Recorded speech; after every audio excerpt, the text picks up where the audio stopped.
ایک دفعہ کا ذکر ہے، ایک آدمی تھا جس کا نام قارون تھا۔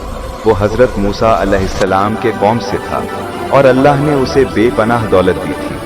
اس کے خزانوں کی چابیاں اتنی زیادہ تھیں کہ انہیں اٹھانا بھی مشکل ہوتا، لیکن دولت نے اس کے دل میں گھمنڈ بھر دیا۔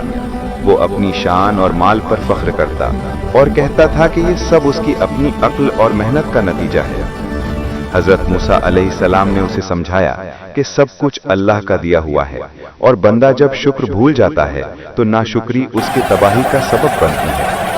لیکن قارون نے نہ سنا نہ اپنی ادا بدلی۔ ایک دن جب وہ اپنے زیورات سے سجا ہوا فخر سے قوم کے سامنے نکلا تو اللہ کا عذاب نازل ہوا۔ زمین اس کے پاؤں کے نیچے سے پھٹ گئی اور دھیرے دھیرے وہ اپنے خزانوں سمیت زمین میں ڈوب گیا۔ لوگ دیکھتے رہ گئے اور سمجھ گئے کہ اصلی طاقت اور دولت صرف اللہ کے پاس ہے۔ گھمنڈ کرنے والوں کا انجام ہمیشہ تباہی ہی ہوتا ہے۔